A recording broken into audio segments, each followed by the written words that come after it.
Suddenly, the majestic form of a wild creature caught Phoenix's eye. If Phoenix wanted to tame the beautiful beast, the mortal would have to befriend it first. Why are you whispering? Because I don't want to scare it away. What are you on? Because can I have some?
The sight So, remember? which Typhon, born of Gaia, was a terrible. So, yeah. Look, oh. Phoenix think. What would my brother do? Legiron would probably take on Typhon single-handedly, like when he bested the entire... Ah, there's that wonderful smell again. Ambrosia is life. You want increased protection? Distill it here and drink up. Then, enjoy the ride. One time, Athena downed that whole Helix and destroyed the entire Greek fleet, right after she had sided with them in battle. It was epic. Sorry. Guess you just had to be there. Many of my relatives were. They died. And I told Athena not to do that. But did she listen? No.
Phoenix stumbled upon a wink. As Phoenix freed the small creature imprisoned on the isle, she let out a cry, which meant, "Great hero, I am but a piece of Nike, the goddess of victory. Please free the others, so I may return to my full glory." They won't win without Nike. She's like a glove or a thing you wear that protects you while running. A helmet. So, what is it? Phoenix would need to free it to find out. Yeah, but you can tell me now. Can you please respect my narrative pacing?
What was that?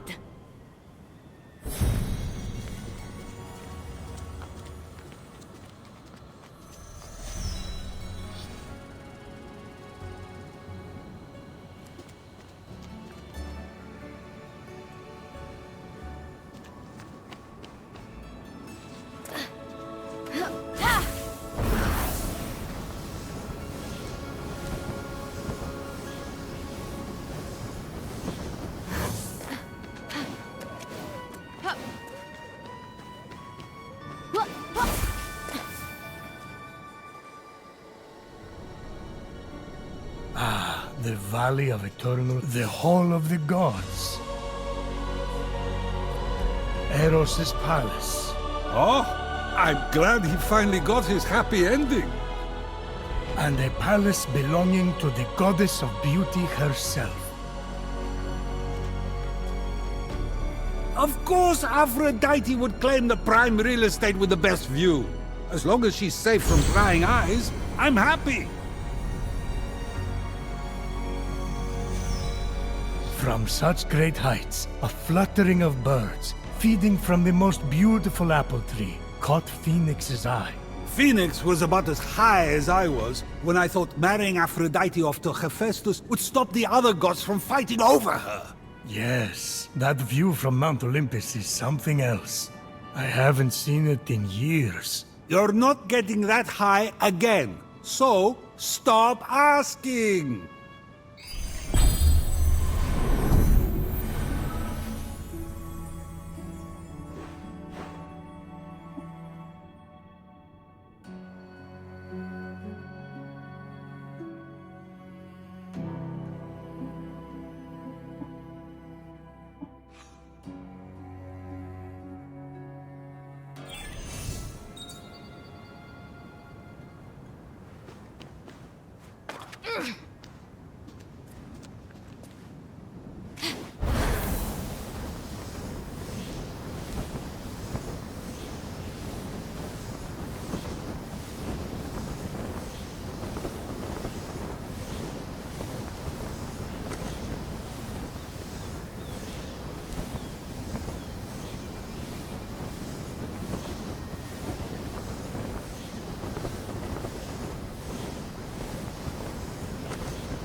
be sure to tell all your fellow creatures that I am here to serve them.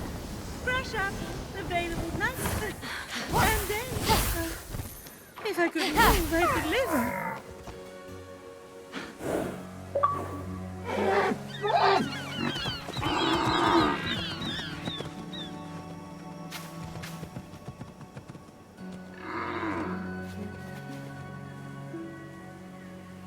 You wouldn't happen to be Aphrodite? Why, yes, I am. Pleasure to humbly make your acquaintance. Phoenix. Sorry, I'm just such a fan. You're responsible for some of the most epic love stories of all time. I have to admit, I wasn't expecting a tree, but even in your, arboreal state, you're beautiful. Oh, that's sweet of you to say, but the only mirror I gaze into these days reflects the happy smiles of the creatures I help. If only I could travel to those most in need. But alas, my roots keep me anchored here.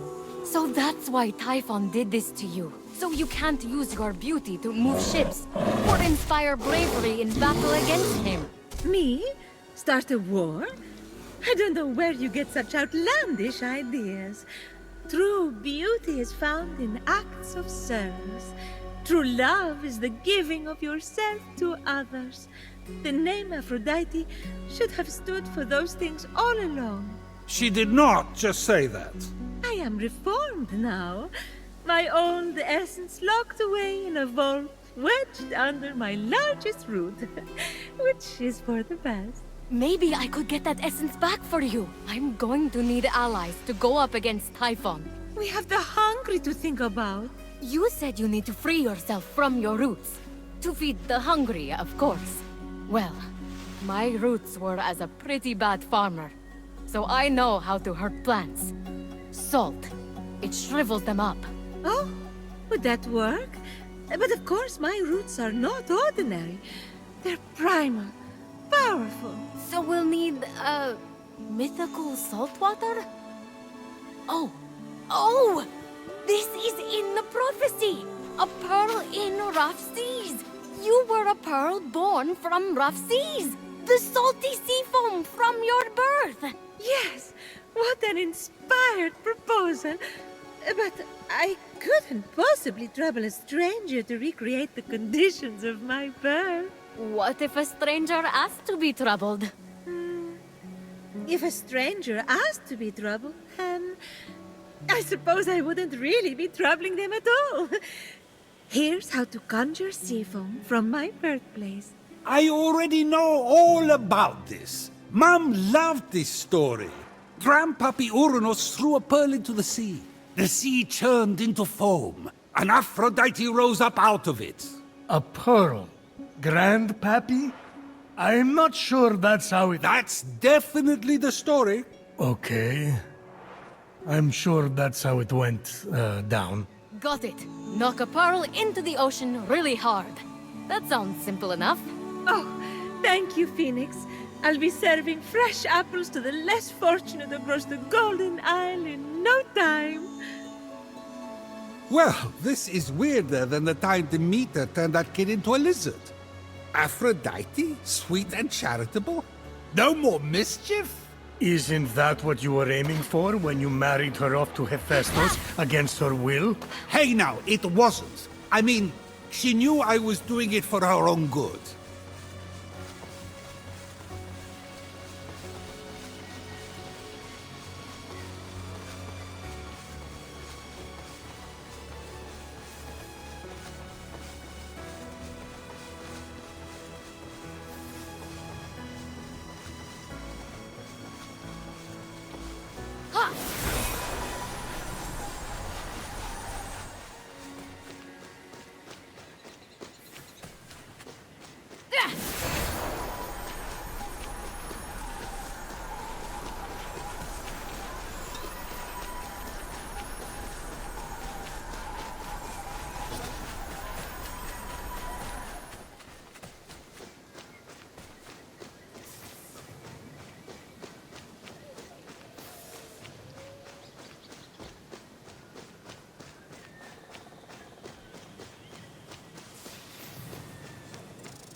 Grandpappy Uranus locked all the Cyclopes away with the other Titans, huh?